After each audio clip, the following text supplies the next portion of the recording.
നമസ്കാരം. മലയാളി വാർത്തയിലേക്ക് സ്വാഗതം. രാജീവ് ചന്ദ്രശേഖർ ബിജെപി അധ്യക്ഷനായതോടെ വലിയ ഊർജ്ജമാണ് ഉണ്ടായിരിക്കുന്നത്. കോൺഗ്രസിന് ഏറെ ദോഷം ചെയ്യുമെന്നാണ് കരുതുന്നത്. അതിനിടെ പ്രധാന പ്ലാൻ മിഷൻ 2026 തന്നെയെന്ന പുതിയ ബിജെപി സംസ്ഥാന അധ്യക്ഷൻ രാജീവ് ചന്ദ്രശേഖർ വ്യക്തമാക്കുകയാണ്. കേരളത്തിന്റെ ധനസ്ഥിതി ദുർബലമാണ്. മാറ്റം കൊണ്ടുവരാൻ കഴിയുന്നത് NDAക്ക് മാത്രമാണെന്ന് രാജീവ് ചന്ദ്രശേഖർ വ്യക്തമാക്കി. എല്ലാ മാറ്റവും ഒരു വർഷത്തിനുള്ളിൽ കൊണ്ടുവരാനാണ് ആഗ്രഹം. റിസ്ക് എടുക്കാൻ പേടിയുള്ള ആളല്ല താനെന്നും തിരുവനന്തപുരത്ത് മത്സരിച്ചപ്പോഴും റിസ്ക് നോക്കിയിട്ടല്ല എന്നും അദ്ദേഹം കൂട്ടിച്ചേർത്തു. കേരളത്തിൽ ആരെയും രാഷ്ട്രീയ ശത്രുക്കളായി കാണുന്നില്ല എന്നും രാജീവ് ചന്ദ്രശേഖർ കൂട്ടിച്ചേർത്തു. LDFും UDFും ഒരുപോലെ അഴിമതിക്കാരാണ്. കേരളത്തിൽ മാറ്റം കൊണ്ടുവരാൻ BJP അധികാരത്തിൽ വരണമെന്നും രാജീവ് ചന്ദ്രശേഖർ വ്യക്തമാക്കി. കടം വാങ്ങി LDFും UDFും കടം വാങ്ങി ജീവിക്കുന്ന നയത്തിന്റെയും നിക്ഷേപ വിരുദ്ധ രാഷ്ട്രീയത്തിന്റെയും ആളുകളാണ്. നോക്കുകൂലിയുള്ള കേരളമല്ല, തൊഴിൽ നിക്ഷേപം ഉള്ള കേരളമാണ് നമുക്ക് വേണ്ടത്. ദില്ലിയിൽ നിന്നും കേന്ദ്ര സർക്കാർ പണം പ്രിന്റ് ചെയ്ത് ഇറക്കുകയല്ല. കേന്ദ്ര ഫണ്ടുകൾ കിട്ടുന്നതിന് കൃത്യമായ മാനദണ്ഡമുണ്ട്. അതൊന്നും കൃത്യമായി പാലിക്കാതെ കേന്ദ്രത്തെ പഴിക്കുകയാണ് കേരളമെന്നും രാജീവ് ചന്ദ്രശേഖർ കുറ്റപ്പെടുത്തി. എന്റെ പേരിൽ ഗ്രൂപ്പ് ഉണ്ടാകില്ല എന്നും അദ്ദേഹം കൂട്ടിച്ചേർത്തു. ഒരു ലക്ഷ്യത്തോടെയാണ് നേതാക്കൾ മുന്നോട്ട് പോകുക. MT രമേശ്, ശോഭാ സുരേന്ദ്രൻ എല്ലാം അനുഭവ സമ്പന്നരായ നേതാക്കളാണ്. അവർക്കൊക്കെ വലിയ ഉത്തരവാദിത്തങ്ങൾ ഉണ്ടാകും. ഒരു ശക്തിയായി BJP വളർന്നു വരികയാണെന്നും രാജീവ് ചന്ദ്രശേഖർ വ്യക്തമാക്കി. മോദി പഠിപ്പിച്ചു തന്നത് തങ്ങളുടെ അഭിപ്രായം അറിയാനാണ്, അല്ലെങ്കിൽ ജനങ്ങളുടെ അഭിപ്രായം ഒന്നിച്ചറിയാനാണ്. NDA ശക്തമായി മുന്നോട്ട് പോകും. ഏതെങ്കിലും ഘടകകക്ഷി പുതുതായി വരണമോ എന്ന് ആലോചിക്കുമെന്നും അദ്ദേഹം കൂട്ടിച്ചേർത്തു. ആശാ വർക്കർമാരുടെ പ്രശ്നത്തിൽ സംസ്ഥാനം പരിഹാരം കാണണമെന്നും രാജീവ് ചന്ദ്രശേഖർ കൂട്ടിച്ചേർത്തു. ആശാ വർക്കർമാർക്കുള്ള പണം കൊടുത്ത് സംസ്ഥാനത്തിന്റെ പ്രശ്നം തീർക്കണം. കേന്ദ്രം പണം തന്നില്ല എന്ന് പറഞ്ഞ് അവർക്ക് പണം നൽകാതെ ഇരിക്കുകയാണോ വേണ്ടത്? ആശമാർ പണിയെടുക്കുന്നത് സംസ്ഥാനത്തിന് വേണ്ടിയല്ലേ? കേന്ദ്രവുമായി തർക്കമുണ്ടെങ്കിൽ അത് പിന്നീട് തീർക്കാം. ആദ്യം കേരളം കയ്യിൽ നിന്നും പണം എടുത്ത് നൽകട്ടെ എന്നും രാജീവ് ചന്ദ്രശേഖർ കൂട്ടിച്ചേർത്തു. BJP സംസ്ഥാന പ്രസിഡന്റായ രാജീവ് ചന്ദ്രശേഖർ ഇന്നലെ ചുമതലയേറ്റിരുന്നു. സംസ്ഥാന കൌൺസിൽ യോഗത്തിൽ കേന്ദ്രമന്ത്രി പ്രഹ്ലാദ് ജോഷി രാജീവ് ചന്ദ്രശേഖറിനെ പ്രസിഡന്റായി പ്രഖ്യാപിക്കുകയായിരുന്നു. മുൻ പ്രസിഡന്റ് K സുരേന്ദ്രൻ പതാക രാജീവ് ചന്ദ്രശേഖറിന് കൈമാറി. ഓഫീസ് രേഖകളും ചടങ്ങിൽ നൽകി. സംസ്ഥാന പ്രതിനിധി സമ്മേളനം നടന്ന ഹാളിലേക്ക് രാവിലെ മുതൽ പ്രവർത്തകരുടെ ഒഴുക്കായിരുന്നു. കേന്ദ്രമന്ത്രിമാരായ പ്രഹ്ലാദ് ജോഷി, ജോർജ് കുര്യൻ, സുരേഷ് ഗോപി, കേരള പ്രഭാരി പ്രകാശ് ജാവദേക്കർ എന്നിവർക്ക് പിന്നാലെയാണ് രാജീവ് ചന്ദ്രശേഖർ എത്തിയത്. പതിവ് ജുബയിലും മുണ്ടിലും എത്തിയ രാജീവ് ചന്ദ്രശേഖർ ആദ്യം മുതിർന്ന നേതാക്കളായ O Rajagopal, KV Sreedharan, K Raman Pillai, Kummanam Rajasekharan എന്നിവരിൽ നിന്ന് അനുഗ്രഹം തേടി.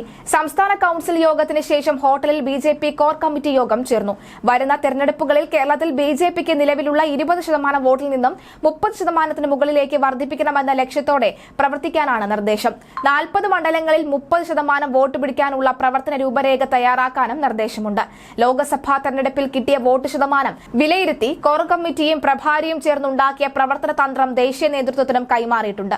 35,000 മുകളിൽ വോട്ട് ലഭിച്ച 60 നിയമസഭാ മണ്ഡലങ്ങളിൽ ശ്രദ്ധ കേന്ദ്രീകരിച്ച മറ്റൊരു പദ്ധതിയും തയ്യാറാക്കാനുണ്ട്. കഴിവ് തെളിയിച്ച പുതിയ നേതാക്കളെ സംസ്ഥാന നേതൃപദവികളിൽ എത്തിക്കണമെന്നും കൂടുതൽ അവസരം നൽകണമെന്നുമാണ് രാജീവ് ചന്ദ്രശേഖറിന്റെ നിർദ്ദേശം.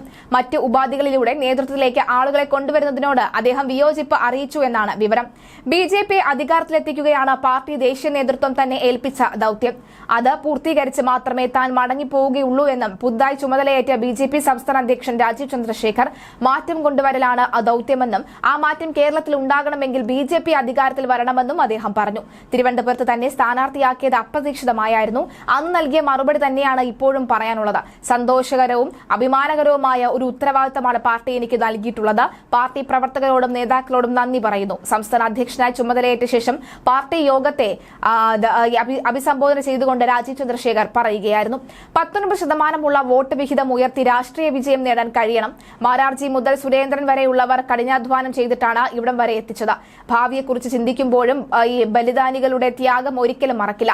കേരളത്തിൽ BJP പ്രവർത്തകരുടെ ശക്തി കഴിഞ്ഞ ലോക്സഭാ തെരഞ്ഞെടുപ്പോടുകൂടി തനിക്ക് മനസ്സിലായതാണ്. 35 ദിവസം കൊണ്ടുള്ള പ്രചാരണത്തിൽ 3.5 ലക്ഷം വോട്ട് പിടിക്കാനാണ് ഇവിടുത്തെ പ്രവർത്തകരുടെ മിടുക്കുകൂടി കഴിഞ്ഞത് എന്നാണ് മനസ്സിലാകുന്നത്. BJP പ്രവർത്തകരുടെ പാർട്ടിയായിരുന്നു. ഇനി മുമ്പോട്ട് പോകുമ്പോഴും പ്രവർത്തകരുടെ പാർട്ടി തന്നെയാകുമെന്ന് താൻ ഉറപ്പ് നൽകുന്നുവെന്നും രാജീവ് ചന്ദ്രശേഖർ പറഞ്ഞു. കേരളത്തിന് വളരെയധികം സാധ്യതകളുണ്ട്. ഇവിടുത്തെ യുവാക്കൾ അവസരം കിട്ടുമ്പോൾ തിളങ്ങുന്നുമുണ്ട്. എന്നാൽ ദക്ഷിണേന്ത്യയിൽ മറ്റ് സംസ്ഥാനങ്ങളെക്കാൾ കേരളം പിന്നോട്ട് പോകുന്നത് എന്തുകൊണ്ടാണ് എന്ന് നമ്മൾ ചോദിക്കണം. ഇവിടെയുള്ള യുവാക്കൾക്ക് എന്തുകൊണ്ട് അവസരം കിട്ടുന്നില്ല, എന്തുകൊണ്ട് ഇവിടെ നിക്ഷേപം വരുന്നില്ല എന്നെല്ലാം ചോദിക്കേണ്ടതുണ്ട്. കടമെടുത്താണ് ഇവിടത്തെ സർക്കാർ മുന്നോട്ട് പോകുന്നത് എന്നും പുതിയ BJP അധ്യക്ഷൻ വിമർശിച്ചു. കേരളത്തിലെ 2 പാർട്ടികൾ പാലിക്കപ്പെടാത്ത വാഗ്ദാനം നൽകിയതിനാൽ ആളുകൾക്ക് അവരിലുള്ള വിശ്വാസം നഷ്ടപ്പെട്ടു. കേരളം വളരണം, കുട്ടികൾക്ക് മികച്ച ഭാവി സൃഷ്ടിക്കണം, സംരംഭങ്ങൾ വരണം, അതാണ് BJPയുടെ ദൗത്യം. തകർന്നു കിടന്ന ഇന്ത്യയുടെ സമ്പദ് വ്യവസ്ഥ മോദി മികച്ചതാക്കി. BJP പുതിയ ഇന്ത്യയാക്കിയാണ് ഇപ്പോൾ മാറ്റിക്കൊണ്ടിരിക്കുന്നത്. അവസരങ്ങളുള്ള സ്ഥലത്തേക്കാണ് യുവത്വം പോകുന്നത്. സംസ്ഥാനത്ത് നിന്നും യുവത്വം പോയാൽ നിക്ഷേപങ്ങൾ ഇവിടെ വരില്ല. ഒരു ടീമായി നമുക്ക് ഓരോ വീട്ടിലും വികസന സന്ദേശം എത്തിക്കണം. വികസിത ഇന്ത്യ പോലെ വികസിത കേരളം ഉണ്ടാവണം. ഇന്ത്യയുടെ ദുർബല സമ്പദ് വ്യവസ്ഥയിൽ നിന്ന് 4ാം സ്ഥാനത്തേക്ക് എത്തിച്ചിരിക്കുന്നത് പറഞ്ഞത് ചെയ്യുമെന്ന മോദി സർക്കാരിന്റെ നയമാണ്. കേരളത്തിലും ഞങ്ങളുടെ ദൗത്യം അതാണ്, രാജീവ് ചന്ദ്രശേഖർ വ്യക്തമാക്കി. നിക്ഷേപവും തൊഴിലും വരുന്നത് കഴിവുള്ള യുവാക്കളുള്ള സംസ്ഥാനങ്ങളിലായിരിക്കും. കഴിവുള്ള യുവാക്കൾ അവസരങ്ങളുള്ള സംസ്ഥാനങ്ങളിലേക്ക് പോകും. അതുകൊണ്ട് അവസരങ്ങൾ ഉണ്ടായില്ല എങ്കിൽ യുവാക്കൾ വേറെ എവിടെയെങ്കിലും പോകും. അപ്പോൾ അവിടെ നിക്ഷേപം വരികയുമില്ല. ഇതാണ് യാഥാർത്ഥ്യമെന്നും ഭാവിയിലെ ഫോർമുല ഇതായിരിക്കുമെന്നും അദ്ദേഹം കൂട്ടിച്ചേർത്തു. നോക്കുകൂലിയിലുള്ള കേരളത്തെ അല്ല വേണ്ടത്, നിക്ഷേപവും തൊഴിലും അവസരവുമുള്ള കേരളമായി തീരണം. മാറ്റം കൊണ്ടുവരാൻ NDA അധികാരത്തിൽ വരണമെന്നും രാജീവ് ചന്ദ്രശേഖർ പറഞ്ഞു. രാജീവ് ചന്ദ്രശേഖർ കേരളത്തിലെ BJP ആധുനിക കാലഘട്ടത്തിൽ നയിക്കാൻ കഴിയുന്ന നേതാവ് എന്ന് BJP ദേശീയ ഉപാധ്യക്ഷൻ AP അബ്ദുള്ളക്കുട്ടി ന്യൂ ജനറേഷനെ ആകർഷിക്കാൻ കഴിയുന്നയാളാണെന്ന് രാജീവ് ചന്ദ്രശേഖറും വ്യക്തമാക്കി. AP ചുമതല നല്ല രീതിയിൽ ചെയ്യുന്നയാളാണ്. തൃശൂരുകാരനാണ്, കണ്ണൂരിലെ പുതിയാപ്പള കൂടിയാണ്. 3 തവണ രാജ്യസഭാ MP എന്ന നിലയിൽ ദേശീയ രാഷ്ട്രീയത്തിൽ തിളങ്ങിയ വ്യക്തിത്വം കൂടിയാണെന്നും AP അബ്ദുള്ളക്കുട്ടി പറഞ്ഞു. തിരുവനന്തപുരത്ത് കഴിഞ്ഞ ദിവസം നടന്ന സംസ്ഥാന കൌൺസിൽ രാജീവ് ചന്ദ്രശേഖറിനെ സംസ്ഥാന അധ്യക്ഷനായി ഔദ്യോഗികമായി തന്നെ പ്രഖ്യാപിക്കുകയായിരുന്നു. കേരളത്തിന്റെ സംഘടനാ തെരഞ്ഞെടുപ്പ് ചുമതലയുള്ള പ്രഹ്ലാദ് ജോഷിയാണ് ഔദ്യോഗിക പ്രഖ്യാപനം നടത്തിയത്. കേന്ദ്ര നേതൃത്വത്തിലെ തീരുമാനം പ്രകാശ് ജാവദേക്കർ മുന്നോട്ട് വെക്കുകയായിരുന്നു. സംസ്ഥാന പ്രസിഡന്റ് ആകാൻ താൽപര്യമില്ല എന്നാണ് രാജീവ് ചന്ദ്രശേഖർ നേരത്തെ കേന്ദ്രത്തെ അറിയിച്ചത്. എന്നാൽ കേരളത്തിലെ യുവജനങ്ങളെ ഉൾപ്പെടെ പാർട്ടിയിലേക്ക് ആകർഷിക്കാനും സമൂഹ മാധ്യമങ്ങളിലൂടെ സ്വാധീനം വർദ്ധിപ്പിക്കുവാനും രാജീവിന്റെ സാന്നിധ്യം അനിവാര്യമാണ് എന്ന കേന്ദ്ര നേതൃത്വം നിലപാട് എടുക്കുകയായിരുന്നു. പാർട്ടി നിർദ്ദേശത്തെ തുടർന്ന് ഇന്നലെ ഉച്ചയ്ക്ക് 2:30 തിരുവനന്തപുരത്തെത്തിയ രാജീവ് ചന്ദ്രശേഖർ സംസ്ഥാന സഹവരണാധികാരി നാരായണൻ നമ്പൂതിരി മുമ്പാകെ നാമനിർദ്ദേശ പത്രിക സമർപ്പിച്ചിരുന്നു. BJPയുടെ ദേശീയ കൌൺസിലിൽ കേരളത്തിൽ നിന്നുള്ള 30 അംഗങ്ങളെ തെരഞ്ഞെടുത്തു. സംസ്ഥാന അധ്യക്ഷൻ തെരഞ്ഞെടുപ്പിനൊപ്പം ദേശീയ കൌൺസിലിലേക്കും നാമനിർദ്ദേശ പത്രിക സ്വീകരിച്ചിരുന്നു. 30 പേർ പത്രിക നൽകിയെന്നും എല്ലാവരെയും ഐക്യകണ്ഠേന തെരഞ്ഞെടുത്തു എന്നുമാണ് വരണാധികാരി അഡ്വക്കേറ്റ് നാരായണൻ നമ്പൂതിരി അറിയിച്ചത്. കേരളത്തിൽ BJPയുടെ പ്രസിഡന്റായി തെരഞ്ഞെടുത്തത് രാജീവ് ചന്ദ്രശേഖറിന് ആശംസകൾ നേർന്ന് ശശി തരൂർ MPയും എക്സിലെ അദ്ദേഹത്തിന്റെ ഔദ്യോഗിക അക്കൌണ്ടിലൂടെയാണ് രാജീവ് ചന്ദ്രശേഖറിന് ആശംസകൾ നേർന്നത്. മുന്നോട്ടുള്ള യാത്രയിൽ പരസ്പരം ഏറ്റുമുട്ടാമെന്നും ശശി തരൂർ MP എക്സിൽ കുറിച്ചു.